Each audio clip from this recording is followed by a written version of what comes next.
بسم اللہ الرحمن الرحیم صلی اللہ علی النبی الکریم۔ نبی پاک صلی اللہ علیہ وسلم کی پاکیزہ زندگی کو پڑھے بغیر انسان کی زندگی پاکیزہ اور رونق اور تہذیب اور صبر کبھی نہیں بن سکتی۔ ماہرین کا اقوال ہے کہ کوئی بھی انسان قرآن کو بغیر نبی کی زندگی پڑھے نہیں سمجھ سکتا۔ نبی صلی اللہ علیہ وسلم کی زندگی پر پہلے میں 6 قسطوں پر مبنی ایک ویڈیو اپلوڈ کر چکا ہوں۔ اب قسط 7واں شروع ہے۔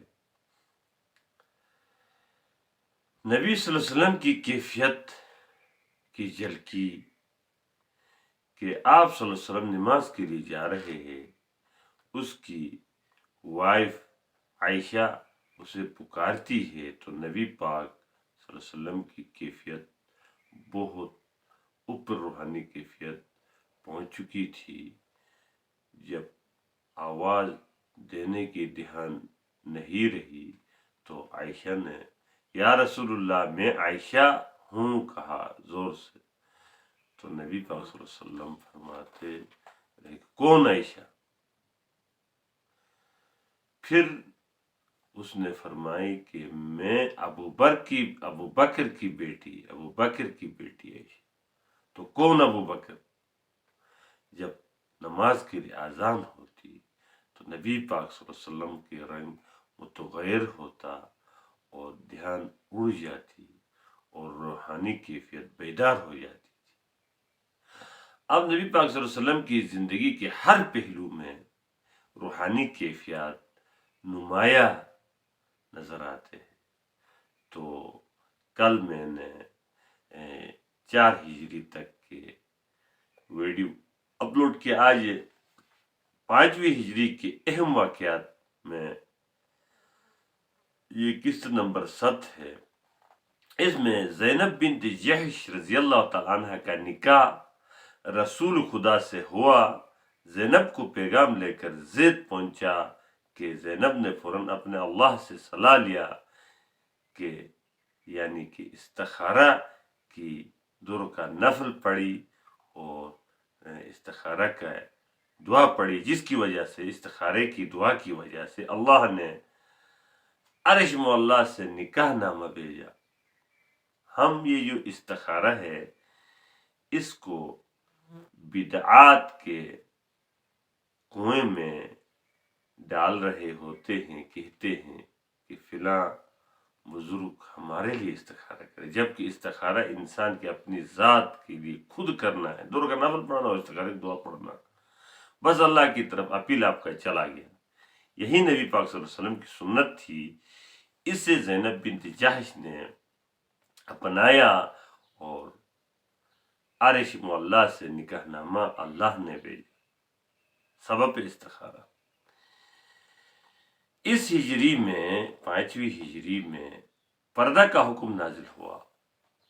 5ویں ہجری میں عورتوں کے ستر کا حکم نازل ہوا، جو کہ عمر رضی اللہ کی خواہش بھی تھی۔ اس سے پردے کے حکم سے پہلے عمر رضی اللہ کی خواہش تھی کہ عورتوں کو پردے میں رکھا جائے۔ انسانی فطرت میں موجود ہے کہ وہ اپنی عورت کو کسی کے سامنے بے پردہ نہ دیکھے۔ اور اسی ہجری 5 ہجری میں ہجرت کے 5ویں سال میں تیمم کی سہولت بھی نازل ہوئی، اسی ہجری میں نازل ہوا ہے۔ کسی سفر پہ نبی پاک صلی اللہ علیہ وسلم جا رہے تھے، وہاں پر یہ نازل ہوا کہ پاک مٹی پر آپ نے ضرب لگانا ہے اور اسی ضرب کے ذریعے سے آپ کی ہڈی تک پاک ہو جاتی ہے۔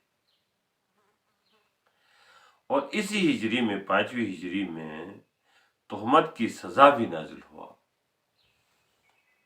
تہمت کے 100 کوڑے لگانے کی سزا بھی اسی ہجری میں نازل ہوا۔ 6 ہجری میں حضور صلی اللہ علیہ وسلم کو کعبہ کا شوق نے عمرہ کرنے کے لیے حضور صلی اللہ علیہ وسلم کا جرات مندانہ قدم بڑھایا۔ قریش مسلمانوں کی آمد کا اطلاع پا کر حیران رہ گئے اور مروب بھی ہوئے کہ اتنی بڑی خونی جنگیں ہوئی کہ وہ عرب روایت میں کسی کو عمرہ سے روکنا معیوب بھی تھا۔ عرب کی روایت تھی کہ عمرے سے کسی کو نہ روکا جائے، لیکن حسد کی آگ میں مسلمانوں کو روکنے کا فیصلہ کیا مکے کے مشرکین۔ خالد بن ولید کی کمان میں، جبکہ یہ مسلمان ہونے سے پہلے کی کہانی ہے، اس کے بعد خالد بن ولید رضی اللہ تعالیٰ عنہ مسلمان ہوئے۔ خالد بن ولید کی کمان میں مکہ کے مشرکوں نے 200 سواروں کو گھوڑوں پر جو سوار ہو کر جنگ لڑتے ہیں، جو کمانڈو، اس دور کے کمانڈو کہا جاتا ہے، ایسے 200 جوانوں کو محمد رسول اللہ صلی اللہ علیہ وسلم کو روکنے کے لیے بھیجا۔ حضور صلی اللہ علیہ وسلم نے حکمت بصیرت سے پڑاؤ کو دفاعی جگہ حدیبہ کے کنویں میں ڈالا تھا۔ پڑاؤ جو ڈالا گیا تھا نبی صلی اللہ علیہ وسلم کے حکمت بصیرت سے حدیبیہ کے ایک کنویں کے ایک مقام تھا، حدیبیہ نام کا، وہاں پر پڑاؤ ڈالا تھا۔ قریش کے کچھ جوان اس طرف بھی حملے کی نیت سے آئے تھے۔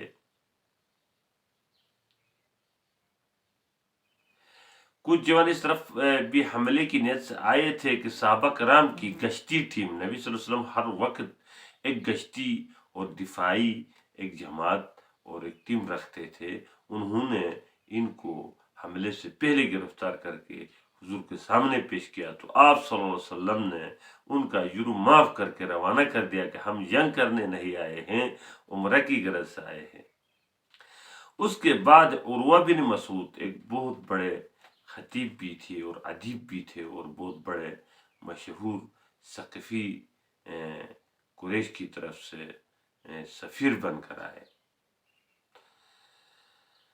تو آپ صلی اللہ علیہ وسلم نے اپنا موقف بتا دیا کہ ہم جنگ کے لیے نہیں آئے ہیں، ہم عمرہ کے لیے آئے۔ عروہ نے قریش سے جا کر کہا کہ میں نے دنیا میں بہت جگہ گھوما ہوں اور بادشاہوں کی محفل میں رہا ہوں، لیکن کسی بادشاہ کو رایا اتنی عزت دیتے نہیں دیکھا جتنی محمد صلی اللہ علیہ وسلم کی رایا اسے عزت دیتے ہیں۔ وہ جب بات کرتے ہیں، جب محمد صلی اللہ علیہ وسلم بات کرتے ہیں تو سناٹا چھا جاتا ہے، صحابہ کرام کا سناٹا چھا جاتا ہے۔ اس طرح کی خبر لے کر قریش مکہ کے مشرکین کے پاس واپس آئے اور ان سے کہا کہ صلح کے لیے تیار رہو، صلح ضرور کرو۔ مکہ میں قریش نے عثمان رضی اللہ کو جو سفیر بنا کر بھیجا گیا تھا، مدینے میں طواف کے لیے بیت اللہ میں داخلے سے پہلے سفیر بنا کر عثمان غنی رضی اللہ تعالیٰ کو بھیجا گیا تھا، کو نظر بند کر دیا تھا۔ مکہ کے مشرکین نے اسے نظر بند کر دیا تھا، لیکن آبان کی پناہ میں تھا، آبان نامی ایک شخص تھا، اس کے پناہ میں تھا۔ صحابہ کرام میں افواہ پھیلی کہ عثمان قتل ہو گیا ہے، جبکہ قتل نہیں ہوئے تھے۔ اس پر حضور صلی اللہ علیہ وسلم نے فدائی حملہ یعنی خودکش کے لیے بیعت رضوان کیا، بیعت لیا اپنے صحابہ سے۔ خبر قریش کو ہوا تو قریش گھبرا گئی، کیونکہ جنگ خندق کے بعد وہ کوئی اور جنگ مول لینا نہیں چاہتے تھے۔ وہ گھبرا گئی، قریش گھبرا گئی، اس لیے اب مذاکرات کے ذریعے صلح کی جائے، اس لیے اپنا سفیر سہیل بن عمرو کو بھیجا۔ عروہ کے بعد سہیل بن عمرو کو بھیجا۔ معاہدہ حدیبیہ طے ہوا۔ سہیل بن عمرو اور نبی پاک صلی اللہ علیہ وسلم کے درمیان میں مذاکرات کے بعد جب سہیل آ رہے تھے تو نبی پاک صلی اللہ علیہ وسلم نے فرمایا سہیل آیا، سہل ہوا، کام آسان ہوا۔ 8 شروط پر یہ معاہدہ طے ہوا۔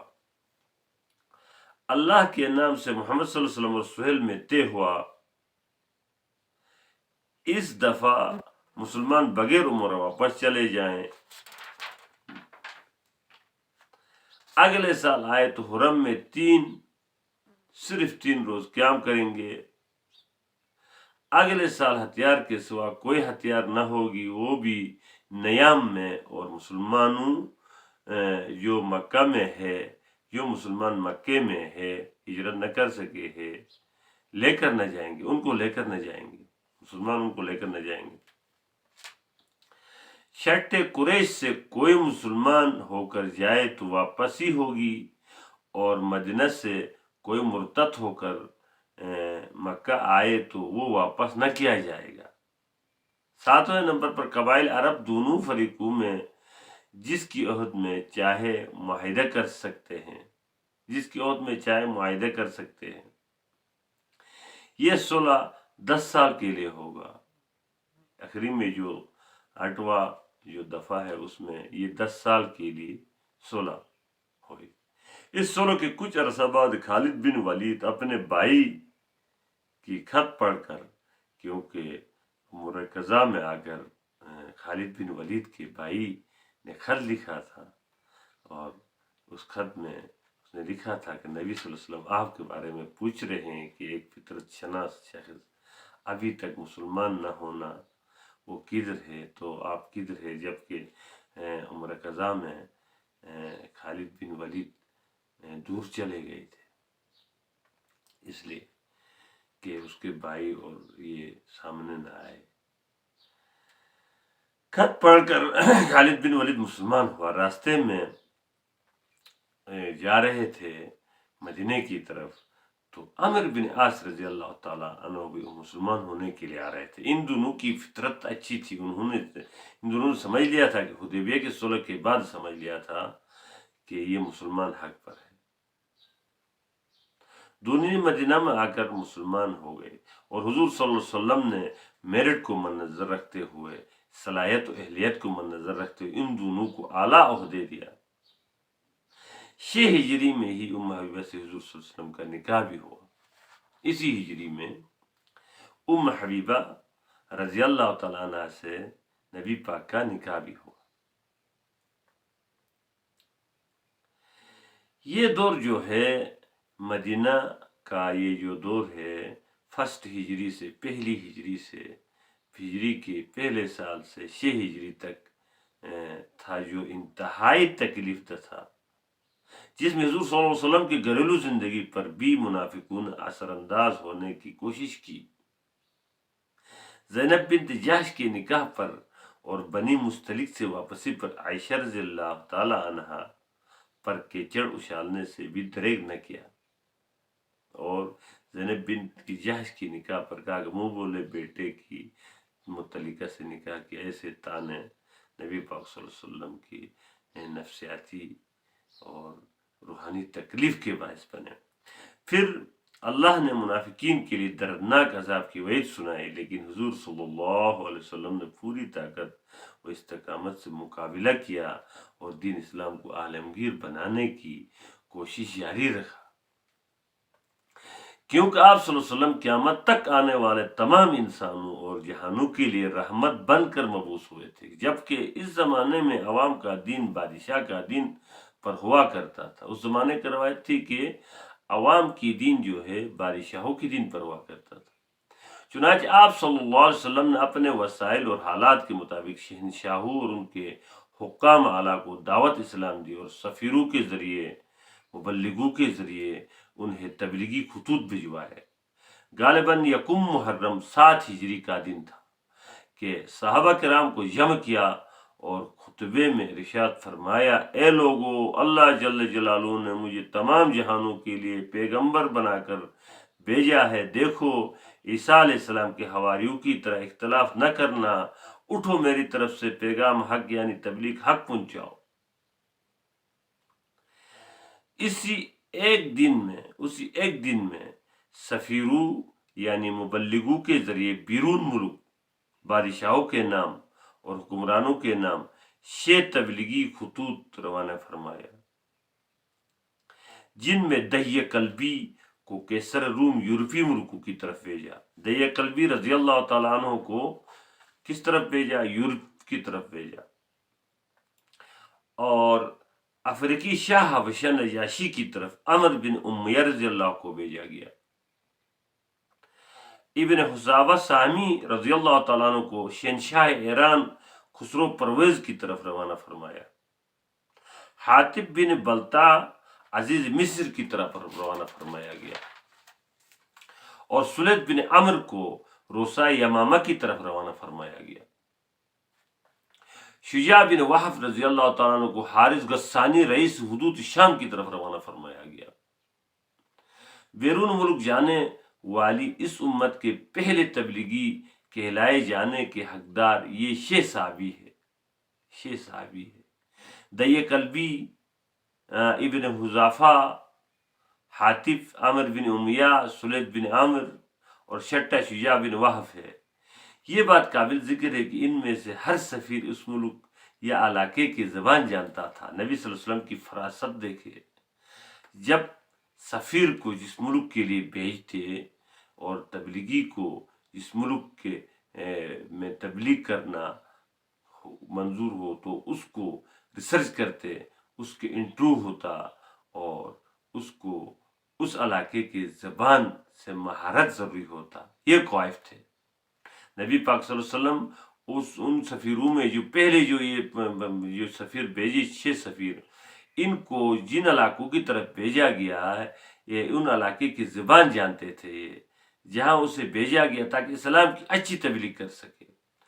ہر خطوط وہاں کے مقامی خیالات سے مختلف تھی، مگر ہر مخاطب کو اللہ کی وحدانیت کا سبق دیا گیا تھا، لا الہ الا اللہ کی سبق دیا گیا، اشہد ان لا الہ الا اللہ واشہد ان محمدًا عبدہ ورسولہ کی سبق دیا گیا تھا۔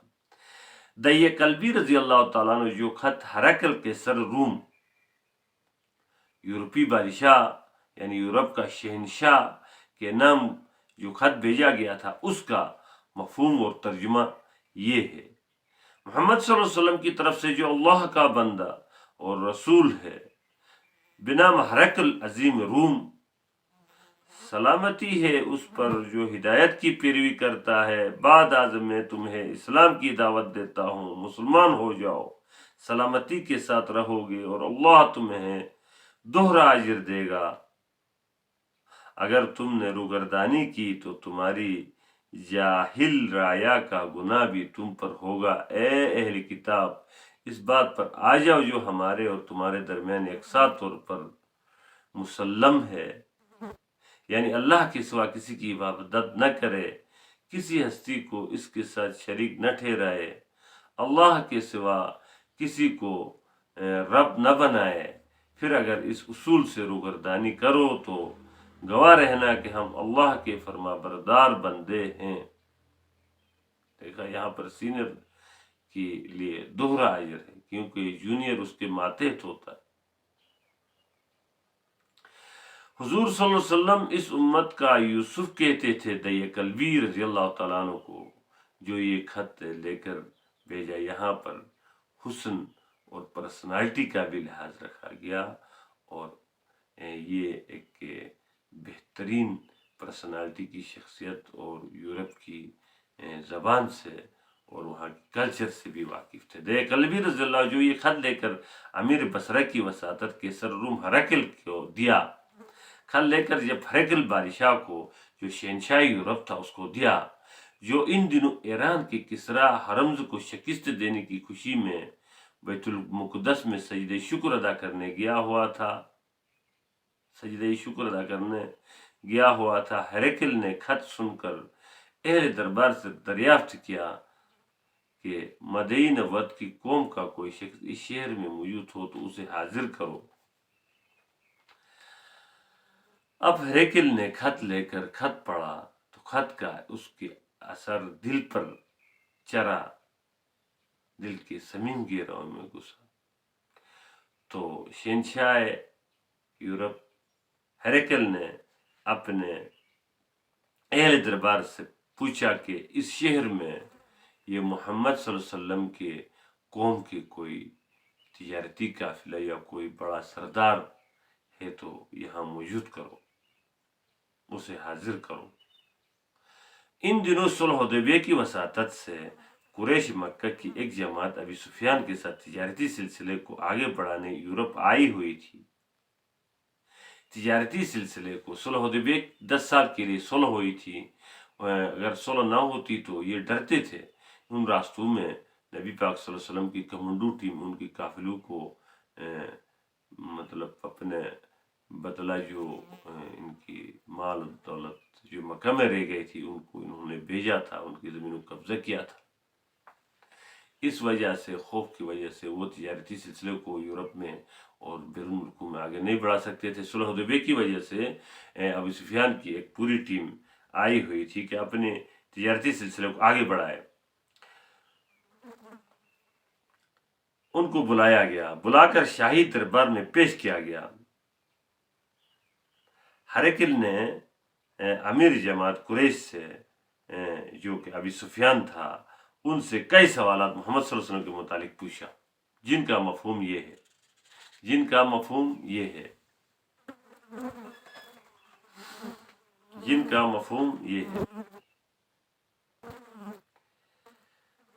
محمد صلی اللہ علیہ وسلم کے بارے میں ابی سفیان سے سوالات پر ابی سفیان نے اس خوف سے کہ ساتھیوں کے موجودگی میں جھوٹ بول کر بدنام ہونے کے خوف سے جھوٹ نہ بول سکا، کیونکہ عرب دستور تھا کہ جھوٹ بولنا بڑا معیوب سمجھتے تھے،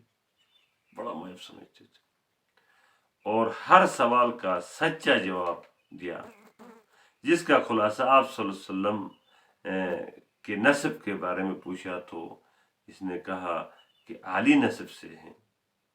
آپ کے خاندان میں کوئی بادشاہ ہے نہیں ہے، یہ پوچھا تو اس نے نہیں گزرا کہا۔ ابو سفیان سے صرف سوال کیا گیا اور ہاں اور نہ میں جواب دینا تھا۔ پھر پوچھا کہ اس کی خاندان میں کسی نے نبوت کا دعویٰ کیا ہے تو کہا نہیں۔ ابو سفیان نے کہا نہیں کیا ہے، اور آپ صلی اللہ علیہ وسلم نے دعوت نبوت سے پہلے کبھی جھوٹ نہیں بولا۔ اسے پوچھا کہ اس نے دعوت نبوت سے پہلے کبھی جھوٹ بولا ہے تو ابو سفیان نے کہا، جبکہ بہت مخالف اور سرکش دشمن تھے اس وقت نبی صلی اللہ علیہ وسلم کے، لیکن جھوٹ نہ بول سکا۔ اس نے کہا کہ کبھی اس کے خاندان میں کسی نے نبوت کا دعویٰ نہیں کیا۔ پھر پوچھا کہ آپ صلی اللہ علیہ وسلم کے جو نبوت کے مدعی ہے اس کی پیروی کمزور لوگ کرتے ہیں یا طاقتور لوگ؟ تو اس نے جواب دیا کہ کمزور لوگ۔ پھر پوچھا ان کی تعداد بڑھتی یا گھٹتی؟ کہا بڑھتی ہے۔ جنگ میں کبھی آپ مطلب وہ غالب آتے یا آپ غالب آتے ہیں؟ تو کہا کہ کبھی وہ غالب آتے اور کبھی ہم۔ آپ صلی اللہ علیہ وسلم نے کبھی احد میں معاہدہ میں اور چکنی کی نہیں کی؟ تو ابو سفیان نے کہا نہیں کی۔ مگر یہاں پر ایک بات موڑ دیا ابو سفیان نے، مگر ابھی 10 سال کے لیے احد ہے، دیکھتے ہیں وہ کیا کرتا ہے، محمد کیا کرتا ہے۔ ابھی 10 سال کے ایک احد ہے، اب دیکھتے ہیں کہ وہ احد چکنی کرتا نہیں کرتا۔ یہاں کچھ موڑنے کی کوشش کی۔ آپ صلی اللہ علیہ وسلم کی تعلیم یہ ہے کہ ایک خدا کی عبادت کرو۔ اس کی تعلیم کیا ہے کہ ایک خدا کی عبادت کرو، بتوں کو چھوڑو، نماز پڑھو، پاک دامنی اختیار کرو، سچ بولو، صلح رحمی کرو۔ اس گفتگو کے بعد قیصر روم ہرقل نے کہا کہ تم نے شریف نسب بتایا، نبی کو اللہ ہمیشہ اچھے نسب میں پیدا کرتا ہے، نبی کو اللہ ہمیشہ اچھے نسب میں پیدا کرتا ہے۔ اگر اس کے خاندان کا کوئی دعوت نبوت کرتا تو میں سوچتا خاندانی اثر ہے، اگر خاندان میں بادشاہ ہوتا تو میں خیال کرتا کہ بادشاہی کی ہوس ہے، بادشاہی کی ہوس اس کے اندر ہے، وہ بھی نہیں، اور تم مانتے ہو کہ اس نے کبھی جھوٹ نہیں بولا، تو وہ خدا کے بارے میں کیسے جھوٹ بول سکتا؟ اس کی کمزوروں نے پیروی کی تو ہمیشہ نبی کی ابتدا میں کمزور غریب لوگ پیروی کرتے ہیں۔ ان کا مذہب روزانہ ترقی کرتا ہے تو یہ بھی نبوت کی دلیل ہے۔ یہ سب کا تم خود اقرار کرتے ہو تو یہ سچ ہے کہ میری قدم کہ نیچے کی جو زمین تک نیچے تک کی جو زمین ہے اس کے قبضے میں ہو جائے گا، اس نبی کے قبضے میں ہو جائے گا۔ ہم یہ تو جانتے ہیں کہ ایک نبی کا ظہور ہونے والا ہے، یہ بھی فرمایا ہرکل نے کہ گوئل کتاب تھے، اس نے کہا کہ ہم یہ جانتے ہیں کہ نبی کا ظہور ہونے والا، لیکن یہ علم نہیں کہ ظہور تم لوگوں میں سے ہوگا یا ہم لوگوں میں سے۔ دربار میں ہنگامہ برپا ہوا تو اس نے عقیدت کا اظہار بھی کیا، لیکن بادشاہت کی لالچ میں اسلام نہیں لایا۔ اس کا فائدہ یہ ہوا کہ اسلام کا تعارف شاہی دربار سے ہوا اور یورپ کے تمام علاقوں میں چرچا ہوا، اور اس وقت ابی سفیان نے باہر آ کر کہا کہ ابی کبشہ، وہ حقارت سے کہتا ابی کبشہ کا بڑا چرچا ہوا۔ محمد رسول اللہ کو یہ ابی کبشہ کہتے تھے کیونکہ اس کی کوئی رضائی غیر معروف ہے کہ رضائی باپ کے دادا تھا، پتہ نہیں کیا تھا اس کا مطلب غیر معروف، اس وجہ سے تانے کی طور پر ابھی کبشہ کا بڑا چرچا ہوا کا۔ یہ قسط نمبر ابھی 8واں بتاتا ہے، محرم کے مہینہ 7 ہجری کو فتح خیبر کا غزوہ ہوا۔ اب محرم کا مہینہ ہے اور 7 ہجری کو خیبر فتح ہوا۔ خیبر مدینہ سے 200 میل دور شمالی عرب میں ہے۔ خیبر کے یہود اسلام اور مملکت مدینہ کے خلاف مرکز بن گیا، اسلام کے خلاف ایک مرکز بنا دیا گیا خیبر کو، اور 6 ہجری کے جنگ خندق کے لیے غطفان قبائل کو بھی انہوں نے اکسایا تھا۔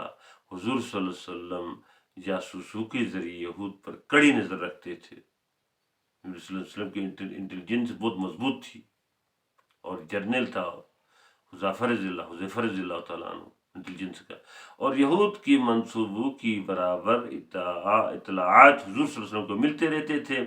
اگر یہود اور دیگر قبائل مدینہ پر حملہ کی پہل کر دیتے تو دفاع خطرے میں پڑ جاتا۔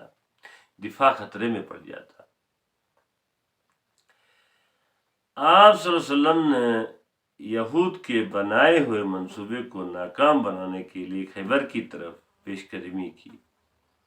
ان کی نبی پاک صلی اللہ علیہ وسلم نے یہ حکمت بصیرت تھی کہ پیش قدمی سے پہلے پیش قدمی فرماتے تھے، کوئی بھی حالات آئے اس کا جائزہ فوراً لے لیتے تھے، اور ان کی طرف پیش قدمی کی، اور مجاہدین کی تعداد 1600 تھی۔ تیزی سے رجے کے مقام پر پہنچ کر پڑاؤ ڈالا، رجے نامی ایک مقام وہاں پڑاؤ ڈالا۔ یہ غطفان اور خیبر کے درمیانی فوجی اہمیت کا انتہائی اہم مقام تھا۔ فراست دیکھو نبی اسلام اسباب کو کیسے استعمال کر رہا ہے، جس کی وجہ سے غطفان سے خیبر جانے والی شاہراہ کٹ گئی۔ غطفان سے سابقہ منصوبے پر خیبر آنے والی لشکر عقب سے مسلح ہو کر نکلے، لیکن جب رجے کے مقام دفاعی مورچہ بند دیکھا تو حیران رہ گئے۔ اب ان کے لیے حملہ کرنے کا کوئی امکان نہیں تھا۔ حضور صلی اللہ علیہ وسلم نے منصوبے کے مطابق مزید خطرے کو بھی ختم کرنے کے لیے رجے کے مقام پر عثمان رضی اللہ تعالیٰ عنہ کو نگران بنا کر ایک مضبوط مجاہدین کا دستہ متعین کر کے رسد کا سامان بھی یہیں پر رکھا، اور خود مجاہدین کی فوج لے کر خیبر تشریف لے گئی۔ یہود مدینے پر حملے کی تیاری کر رہے تھے۔ یہودی جو ہے یہ مسلمانوں کے خلاف ایک مرکز بنا کر وہاں سے مدینے پر حملے کی تیاری کر رہے تھے۔ اچانک مسلمانوں کی فوج دیکھ کر معروف ہوئے اور قلعوں میں بند ہو گئے۔ حضور صلی اللہ علیہ وسلم اسلام کی دعوت دی، صلح پر آمادہ نہ ہوئے تو حملے کے احکام صادر فرمایا۔ سارے قلعے فتح ہوئے، لیکن القموس دیر سے فتح ہوا۔ علی رضی اللہ کی بہادری سے قلعہ القموس سے مرحب کو علی رضی اللہ تعالیٰ عنہ نے قتل کر دیا اور غیر معمولی جرات کا مظاہرہ کیا۔ زبیر رضی اللہ تعالیٰ عنہ نے مرحب کا بھائی یاسر کو مرحب کے قتل کے بعد قتل کیا۔ اس کے مقابلے کے لیے جاتے ہوئے زبیر رضی اللہ کی والدہ صفیہ نے پوچھا، یا رسول اللہ میرا بیٹا قتل ہوگا؟ تو حضور صلی اللہ علیہ وسلم نے اپنی پھوپھی سے کہا، نہیں، وہ اس کو قتل کرے گا۔ 14 دن کے بعد پورا خیبر فتح ہوا۔ اہل فدق نے خیبر کے شرائط کے مطابق صلح کی آمدن حضور صلی اللہ علیہ وسلم کو مخصوص کی گئی، کیونکہ فدق میں کوئی جنگ نہیں ہوئی تھی۔ یہ فدق راستے میں تھا، انہوں نے بغیر جنگ جدل کے ہتھیار ڈال دیا تھا اور خیبر کے شرائط پر صلح کر دی تھی. جس مقام میں، جس علاقے میں گھوڑے نہیں دوڑائے جاتے، جنگ نہیں ہوتی تھی، تو وہ علاقہ فتح ہوتے ہی حضور صلی اللہ علیہ وسلم کی آمدن میں شامل ہوتی. یہ اللہ کا حکم تھا. مسلمانوں کا داخلہ مکہ عمرہ قضا کے لیے، اب یہ دوسرا اقتباس ہے، یہ الگ اقتباس ہے. یہ جو عمرہ قضا کے لیے مکہ میں داخلے کی تذکرہ ہے، مکہ میں داخلے کی تذکرہ ہے. جب خیبر کے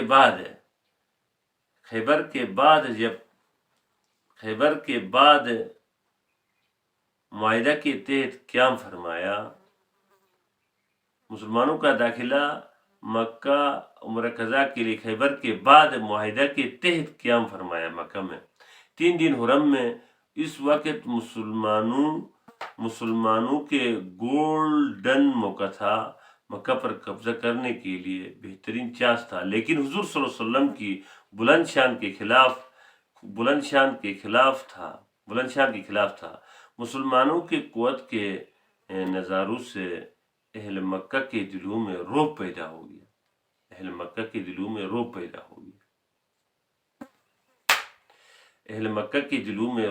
ہو گیا.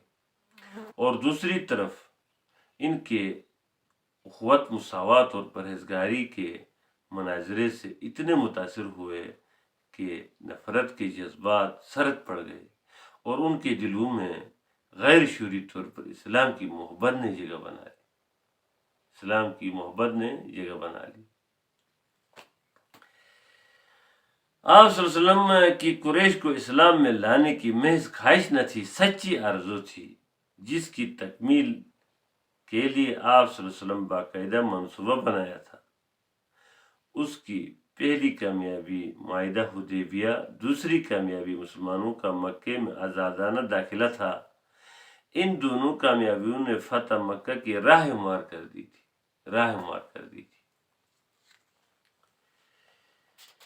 ہجری 8 کے واقعات. موتا کا واقعہ ہے ہجری 8 کی مشہور واقعہ. یہ جو موتا کا واقعہ ہے، موتا شام کے ایک مقام کا نام ہے. کیسر روم کا ماتحت رئیس سرجیل نے تبلیغی خط لے کر جانے والے سفیر صحابی حارث بن عمیر رضی اللہ تعالیٰ عنہ کو قتل کیا تھا، جس کی قصاص میں غزوہ موتا واقع ہوا. جبکہ عرب دستور میں سفیر کو قتل کرنا بہت بڑا جرم تھا. اس غزوے کے لیے حضور صلی اللہ علیہ وسلم نے 3000 فوج کا لشکر روانہ فرمایا. زید بن حارثہ رضی اللہ تعالیٰ عنہ کو پہلی کمان، جعفر رضی اللہ تعالیٰ عنہ کو دوسری کمان اور عبداللہ بن رواحہ رضی اللہ عنہ کو تیسری کمان دے کر ریزرو رکھا تھا.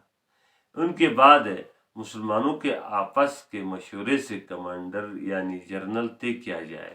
یہ مشورہ دیا تھا تو یہود نے کہا کہ یہ تینوں تو شہید ہوں گے. ایک شہید ہوئے، دوسرے تو تیسرے، اس طرح نبی علیہ السلام نے فرمایا. تو انہوں نے یہود نے کہا تھا، کیونکہ ان کو علم تھا کہ ہمارے کتابوں میں نبی جب ایسا کہتے تو وہ شہید ہوتے.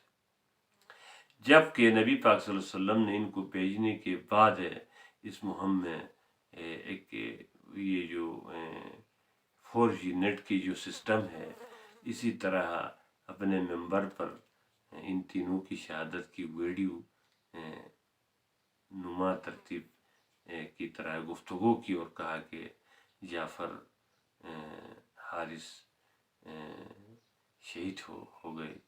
اور آخر میں عبداللہ بن رواحہ آ گئے، تھوڑا رک گیا، پھر کہا وہ شہید ہو.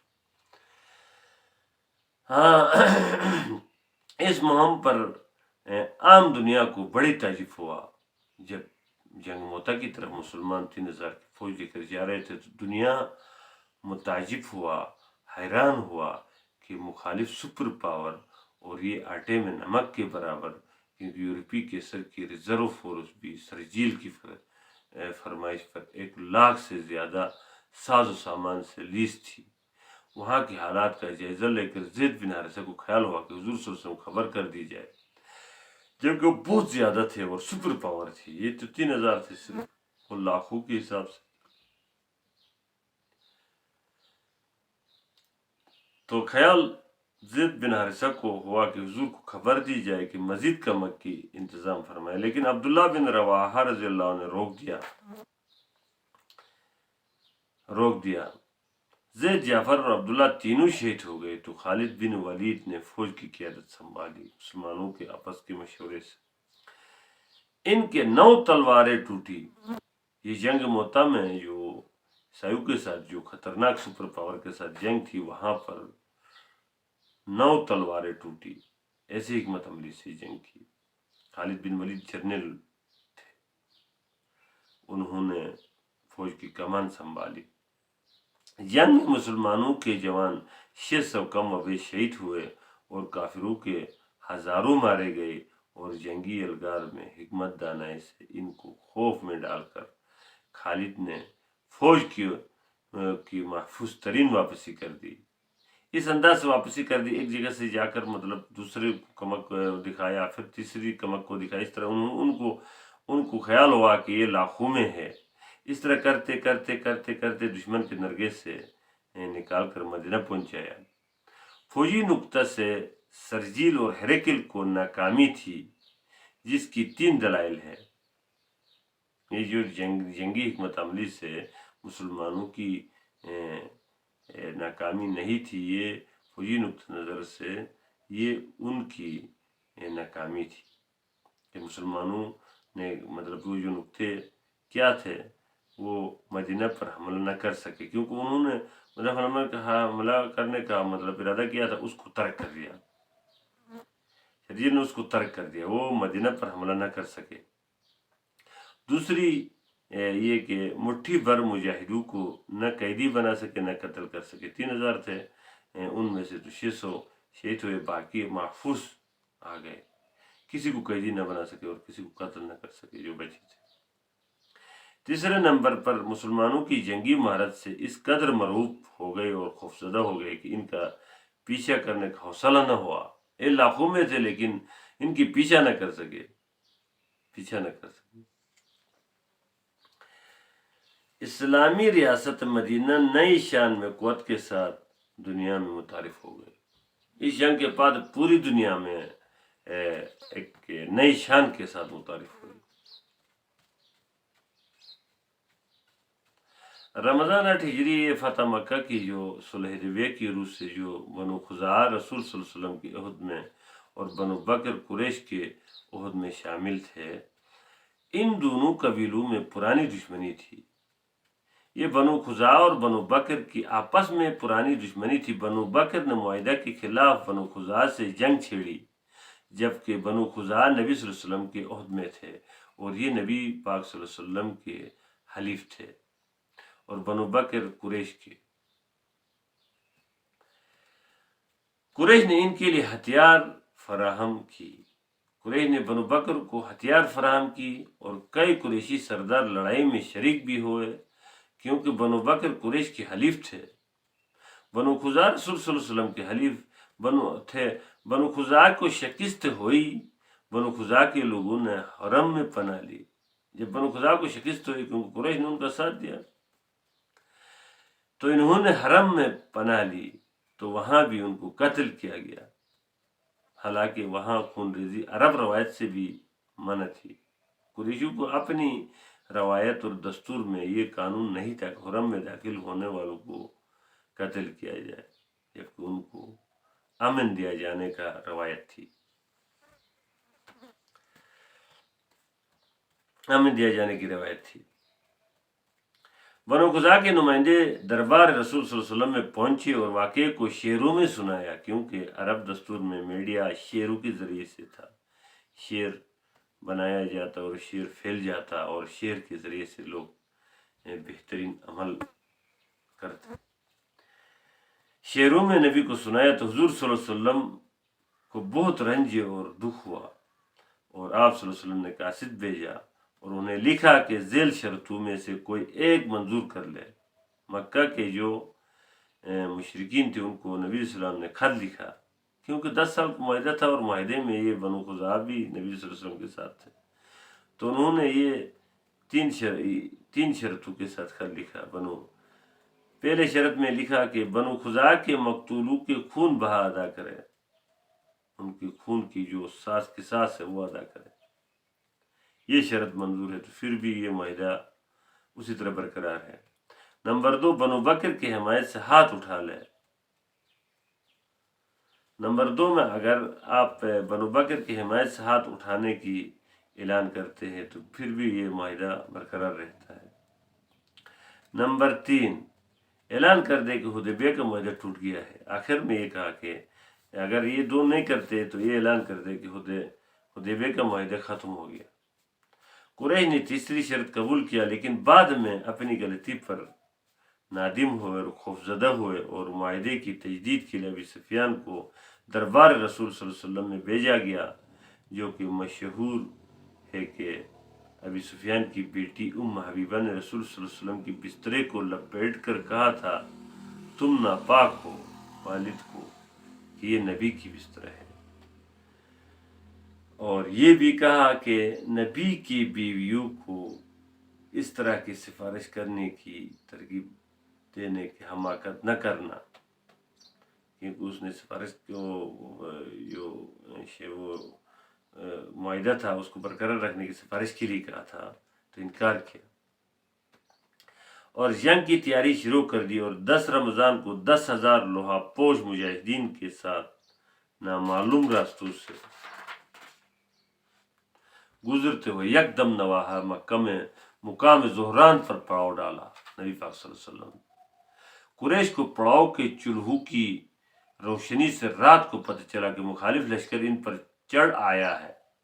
ابو سفیان اور کچھ لوگ تحقیق کے لیے گئے تو پکڑے گئے، گشتی ٹیموں نے ان کو پکڑ لیا، مگر عباس رضی اللہ تعالیٰ عنہ نے ابی سفیان کو عمر رضی اللہ سے بچا کر، ورنہ عمر رضی اللہ اس کو قتل کرتا، اس سے بچا کر، کیونکہ اس نے چیخا تھا کہ عباس کہاں ہے، کیونکہ جہالت کے وہ دوست تھے، بچا کر حضور کے پاس لے آیا، اور عباس رضی اللہ کے کہنے پر ابی سفیان نے اسلام قبول کیا، اور حضور صلی اللہ علیہ وسلم نے اسے عزت دی کہ جو شخص مکہ میں ابی سفیان کے گھر میں پناہ لے وہ بھی پناہ میں ہے۔ فتح مکہ میں حضور صلی اللہ علیہ وسلم نے انسانیت سوز جنگی دستور کے برعکس دنیا کو نیا جنگی دستور دیا ہے، اور قابل ذکر بات کہ مہاجرین کا املاک جو قریش کے قبضے میں تھی انہیں کے ملکیت میں رہنے دے۔ جو قریش کے قبضے میں جو ملکیت مہاجرین مسلمانوں کے تھے ان کو ان کے ملک میں ان کے ہی ملکیت میں رہنے دیا۔ نبی پاک صلی اللہ علیہ وسلم فتح مکہ سے حضور صلی اللہ علیہ وسلم کا اصل مقصد اہل مکہ کے دلوں کی تسخیر تھا، اس لیے آپ صلی اللہ علیہ وسلم نے اہل مکہ کو تحریک اسلام میں رسمی طور پر شریک کرنے کے لیے مقام صفا پر تشریف لے گئے، اور ایک بلند جگہ پر لوگوں سے بیعت لینے کا سلسلہ مردوں کے بعد عورتوں سے، اس میں یہ حقیقت واضح ہوتی ہے کہ اسلام میں عورت بھی مرد کے برابر عقیدے اور رائے کے معاملے میں آزاد ہے۔ اس وقت بھی آپ صلی اللہ علیہ وسلم نے کبھی کسی شخص کو اسلام قبول کرنے پر مجبور نہیں کیا، کسی کو مجبور نہیں کیا۔ جنہوں نے اسلام قبول نہیں کیا انہیں بھی جان مال کی آزادی دے دی گئی۔ پھر مکہ کا نظم نسق درست کرنے کے بعد معاذ بن جبل رضی اللہ تعالیٰ عنہ کو یہاں کا نگران بنایا، اور خود آپ صلی اللہ علیہ وسلم مدینہ تشریف لے گئے۔ فتح مکہ سے عرب کے قبائلی نظام ختم ہوئی۔ قبائلی جو آج کی سرمایہ دارانہ نظام کی طرح ظالمانہ نظام تھی وہ ختم ہو گئی۔ بیت اللہ سے بتوں کو پاک کیا گیا۔ دنیا قبائل قریش کے بجائے مسلمانوں کو سیاسی اور مذہبی طاقت سمجھنے لگی، پوری دنیا، اور حضور صلی اللہ علیہ وسلم کی قیادت میں ایک قوم بن گئے۔ پھر حنین طائف کی جنگ ہوئی، مجاہدین کو اپنی کثرت پر ناز اور دشمن کی چالوں سے ابتدا میں ڈگمگا گئے، لیکن حضور صلی اللہ علیہ وسلم کی غیر معمولی شجاعت سے 6,000 قیدی اور لاکھوں کے حساب سے مال مویشی اور وغیرہ غنیمت ہاتھ آیا تو حضور صلی اللہ علیہ وسلم نے قریش مکہ کو خوب نوازا، کیونکہ وہ مسلمانوں سے ٹکر لینے کی پاداش میں معاشی حالت سے ابتر ہو چکے تھے۔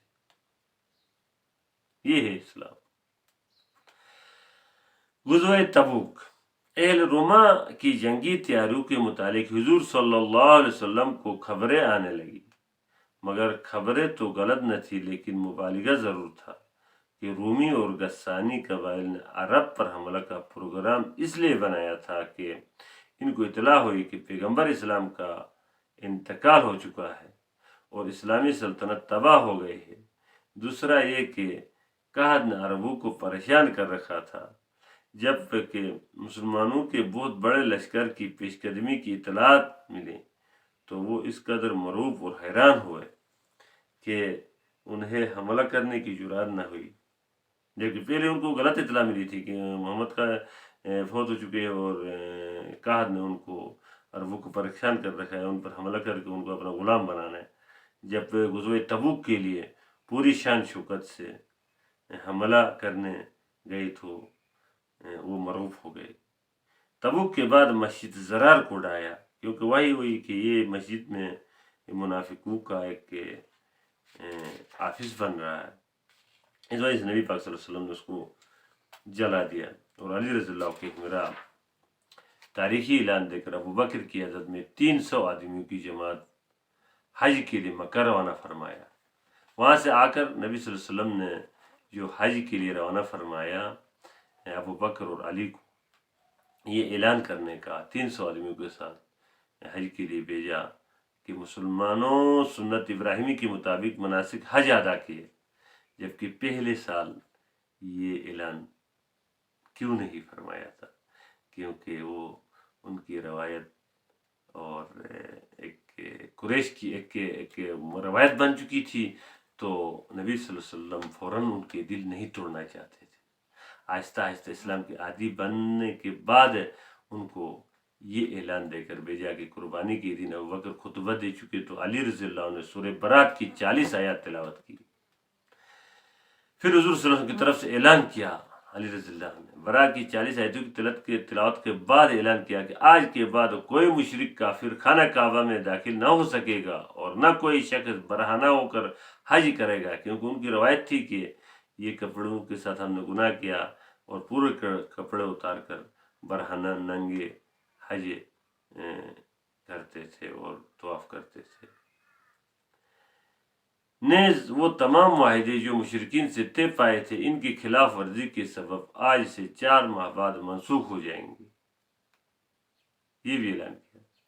مکہ عالم اسلام کا مرکز بن گیا۔ اسی ماہ حضور صلی اللہ علیہ وسلم نے ازواج مطہرات سے 1 ماہ تک علیحدگی اختیار کی۔ ازواج نے گھریلو اخراجات میں کشادگی کا مطالبہ کیا تھا، جس کی وجہ سے حضور صلی اللہ علیہ وسلم کا مقصد زندگی اس سے عظیم تھا۔ اب قسط نمبر اقتباس الگ آتا ہے، قسط نمبر 10 حجۃ الوداع 10 ہجری۔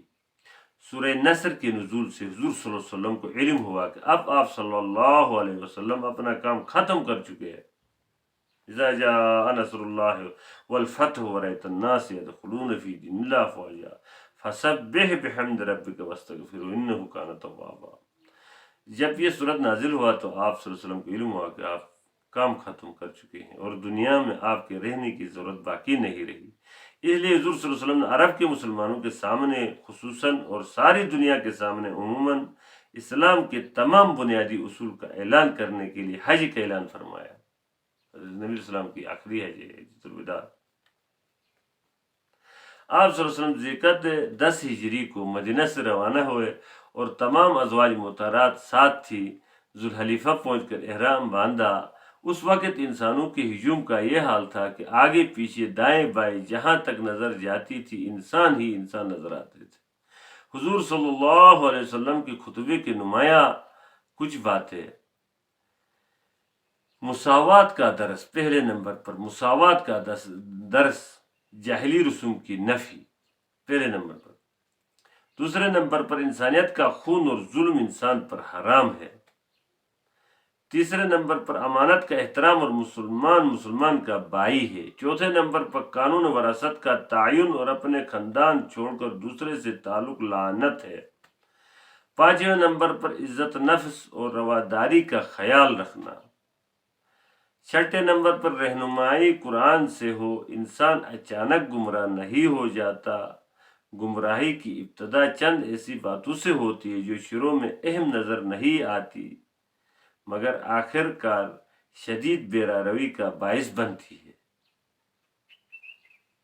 اس وقت ہم قرآن سے اسی جو چھٹے نمبر پر جو میں نے ابھی بتایا اس سے ہم بہت دور ہیں اور قرآن سے لا التفاتی ہے، کوئی التفات نہیں ہے، بس بغیر سمجھے قرآن پڑھے جا رہے ہیں۔ ساتویں نمبر صاحب اختیار کی اطاعت واجب ہے، مجرم جرم کا خود ذمہ دار ہے۔ آٹھویں نمبر جو لوگ یہاں موجود تھے وہ آنے والی نسلوں کو میرا پیغام پہنچاتے رہے، جو یہاں حاضر ہے وہ غائبین کو میرا پیغام پہنچاتے رہیں۔ یہ خطبہ حضور صلی اللہ علیہ وسلم کی کمال خطابت اور شان و فصاحت کا بہترین نمونہ ہے جو انسانی حقوق کے بین الاقوامی عدالت کے لیے بنایا گیا ہے، بین الاقوامی عدالت کے لیے یہ بنایا گیا ہے۔ اب ہم پر یہ فرض ہے کہ اس مقصد کو، اس مشن کو آگے پہنچایا جائے۔ دوسرا حصہ کو میں نیکسٹ ویڈیو میں بیان کروں گا۔ وآخر دعوانا ان الحمد للہ رب العالمین۔